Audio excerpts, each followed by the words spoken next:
उत्तर प्रदेश में एसआईआर की प्रक्रिया शुरू हो गई है और ज़ोर शोर के साथ इसका काम भी चल रहा है। मेरे साथ बात करने के लिए उत्तर प्रदेश के मुख्य निर्वाचन अधिकारी हैं। सर, जिस तरह से एसआईआर का काम चल रहा है तो काफ़ी तेज़ी से हो रहा है, अब तक कहाँ तक ये पूरी प्रक्रिया पहुँची है?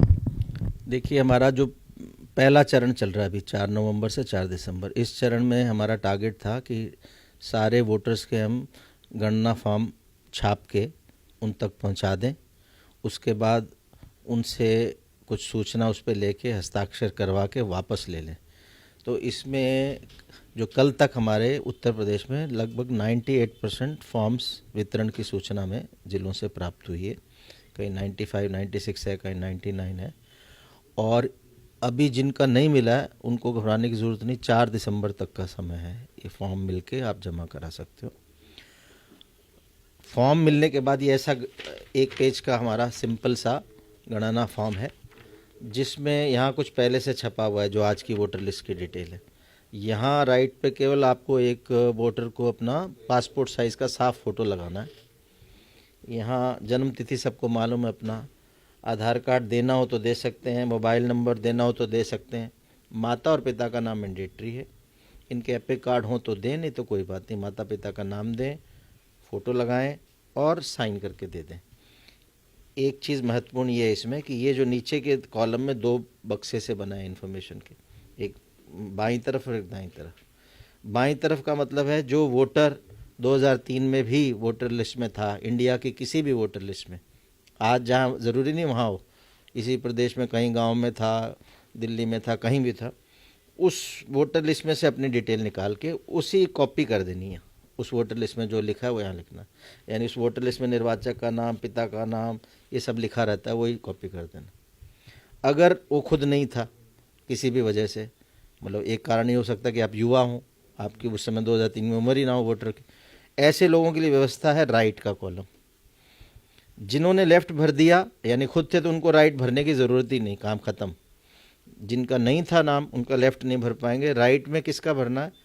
या तो माँ का भर सकते हैं नाम 2003 में से ढूंढ के, या पिता का, या दादा का, या नाना का, या दादी का, या नानी का। ये 6 रिलेटिव्स हैं जिनमें से किसी का भी नाम इसमें डिटेल भर सकते हैं।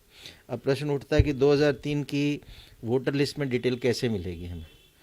2003 की सारी वोटर लिस्टें इंडिया की हमारा जो इलेक्शन कमीशन का वेबसाइट है voters.eci.gov.in उस पर अवेलेबल है।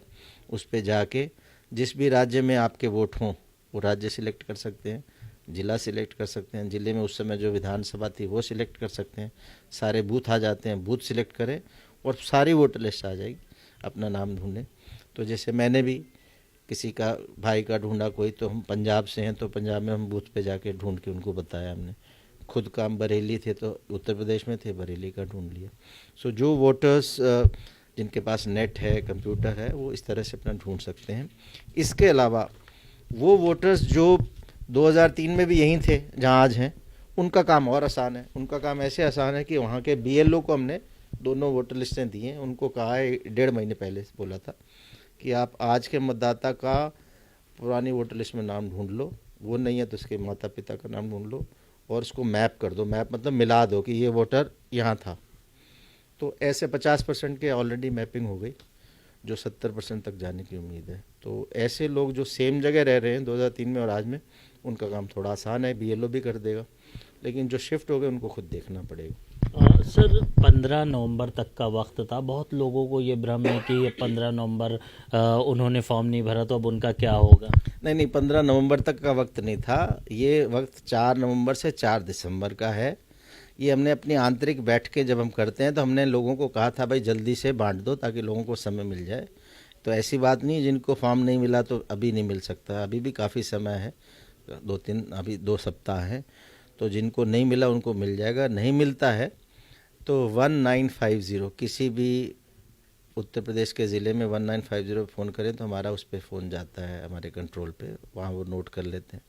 इसके अलावा book a call with BLO app भी दिया गया है, व्यवस्था दी गई है, जो voters.eci.gov.in वेबसाइट पे जाके कर सकते हैं, या एक मोबाइल ऐप है ECINET। ये एंड्रॉयड और एप्पल दोनों फ़ोनों पे डाउनलोड करके उससे आप बीएलओ का नाम पता करें, उसका मोबाइल पता करें, उसको बुक अ कॉल करें। बीएलओ के रिकॉर्ड में आता है ऐप में, और उसको इंस्ट्रक्शन है कि 48 घंटे में आपको कॉल बैक करें। सो ऑनलाइन भी मैंने आपको बताया कि ऑनलाइन भी फॉर्म भरने की व्यवस्था है, जो लोग भर सकते हैं। केवल आपको एक चीज़ चाहिए कि आपका आधार आपके मोबाइल, किसी मोबाइल से लिंक्ड हो, क्योंकि ओटीपी जाता है उस पर, और आधार में नाम की स्पेलिंग और एपी कार्ड में नाम की स्पेलिंग सेम है। आधार मोबाइल लिंक्ड है तो आप ऑनलाइन भी अपना फॉर्म भर सकते हैं। सर सोशल मीडिया पे काफ़ी चीज़ें वायरल हो रही हैं, भ्रम फैलाया जा रहा है कि इसका जो एसआईआर है इसका नागरिकता से भी नागरिकता से भी जोड़ा जा रहा है। नहीं, ये गलत कोई अगर फैला रहे हैं तो केवल और केवल उद्देश्य स्पेशल इंटेंसिव रिवीजन एसआईआर का है कि आपकी वोटर लिस्टें जो पिछले कई दशकों में अशुद्ध हो गई, जिसमें डेड लोगों के नाम पड़े हुए हैं, डुप्लीकेट नाम पड़े हुए हैं, शिफ्टेड लोगों के नाम भी पड़े हुए हैं, उसको दुरुस्त करना है। केवल और केवल वोटर लिस्ट को दुरुस्त करना इसका उद्देश्य है। कोई अगर नाम नहीं भी वोटर लिस्ट में लाना चाहता और फॉर्म भर के नहीं देता, ये मतलब कोई हम मजबूर नहीं कर सकते कि हर का नाम वोटर लिस्ट में है, तो ऐसे लोग भी कोई हो सकते हैं। तो इसका ये मतलब नहीं कि उनके नागरिकता खतरे में पड़ेगी। हाँ सर, बहुत चीज़ें विपक्ष भी कह रहा है कि ये एसआईआर में नाम काटा जाएगा, तमाम चीज़ें हैं, तो इसको लेकर आप क्या जागरूकता लोगों तक कहना चाहेंगे इसको लेकर मैं कहना चाहूँगा कि मुझे पूरा विश्वास है कि ऐसी कोई भी आशंका निर्मूल साबित होगी जब हमारा फाइनल वोटर लिस्ट 7 फरवरी 2026 को प्रकाशित होगा। नॉर्मली कोई भी हम ब्यूरोक्रेटिक एक्सरसाइज करते हैं तो उसमें कुछ कमियां हो जाती हैं, तो अगर कोई नाम कोई रह गया किसी कमी की वजह से, हो सकता है रह जाए, बट कोई बड़े पैमाने पे कोई नाम रह जाएंगे ऐसा हम नहीं एंटिसिपेट कर रहे। और हमारा पूरा कोशिश यही है कि कम से कम असुविधा नागरिकों को हो, उसके लिए हम मैपिंग पे जोर दे रहे हैं। मैक्सिमम मैपिंग करें तो मिनिमम लोगों को डॉक्यूमेंटेशन की ज़रूरत पड़ेगी। दूसरा, डॉक्यूमेंटेशन अगर कोई अप्लाई करता है तो टाइमली मिल जाए, वो उसके इंस्ट्रक्शंस भी हैं। और कोई भी वोटर जो अपने क्षेत्र में रह रहा है, सामान्यतः कहीं 18 साल से ऊपर का भारत का नागरिक है, उसका नाम वोटर लिस्ट में आए, इस पे जोर दिया जा रहा है। और ऐसे नाम जो नहीं होना चाहिए वोटर लिस्ट में, वो दोबारा रह ना जाएं, शुद्ध हो, इस पे भी जोर दिया जा रहा है। सर एक आखिरी सवाल है, 2003 की लिस्ट को लेकर काफ़ी लोग परेशान हैं। जैसे कोई वोटर है, उसका नाम नहीं हो, उसके माता पिता का भी नाम नहीं है, और वो किसी दूसरे स्टेट में रह रहे थे, अब किसी और दूसरे स्टेट में रह रहे हैं, उनका नाम अभी तो है, जैसे उत्तर प्रदेश में कोई है उनका नाम अभी है, लेकिन जिस स्टेट में रह रहे थे या अभी जहाँ रह रहे हैं वहाँ पर 2003 की लिस्ट में नहीं है, तो ऐसे लोगों को क्या कहेंगे? देखिए, पहले तो मैं क्लियर करना चाहूँगा कि 2003 की लिस्ट में होने का मतलब ये है कि आपका जो लास्ट एसआईआर इंडिया में हुआ था, जिस भी स्टेट में, किसी में 2002 में हुआ, किसी में 3 में हुआ, उस वोटर लिस्ट में आपका नाम होना चाहिए। आप आज लखनऊ में रह रहे हैं तो ज़रूरी नहीं कि आप 2003 में लखनऊ की वोटर लिस्ट में, आप हो सकता है उस समय कलकत्ता रह रहे हो तो कलकत्ता की वोटर लिस्ट की डिटेल डाल देंगे, वो भी मान्य है। दिल्ली रह रहे हो, दिल्ली की डाल दें, वो भी मान्य है। बिहार में रह रहे हैं और अब यूपी में आ गए तो उसकी डिटेल डाल देंगे, वह भी मान्य होगी। यानी 2003 की जो हम बात करते हैं वोटर लिस्ट की, हम बात करते हैं मतलब है लास्ट एसआईआर। यूपी में 2001-2003 के हिसाब से हुआ था, थोड़ा बहुत 1-2 साल का फ़र्क में सारे स्टेट्स का हुआ था।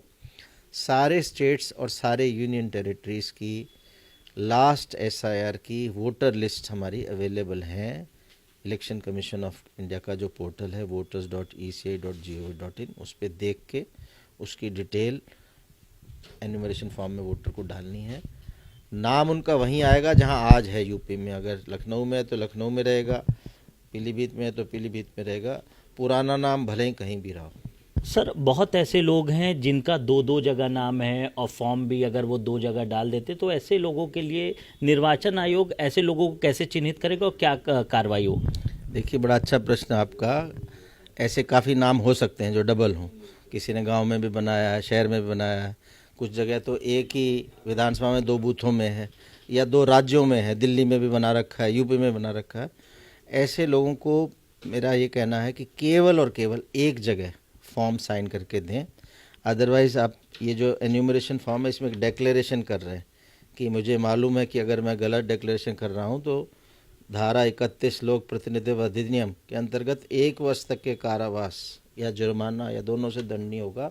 तो हमारे पास सिस्टम्स हैं कि हम ये पता लगा लेंगे कि एक वोटर ने 2 जगह नाम दे दिया दोबारा।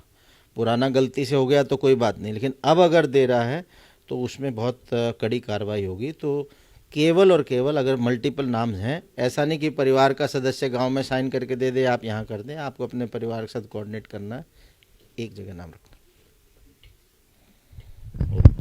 Thank you so much sir. मुख्य निर्वाचन अधिकारी नवदीप सिंह रणवा हैं। इनका कहना है कि जो एसआईआर का काम है वो स्मूथली पूरे उत्तर प्रदेश में चल रहा है। फिलहाल लोग घबराएं नहीं, अपना फॉर्म भरें। वीडियो जर्नलिस्ट मेहंदी हसन के साथ कफीलुर रहमान, भारत समाचार, लखनऊ।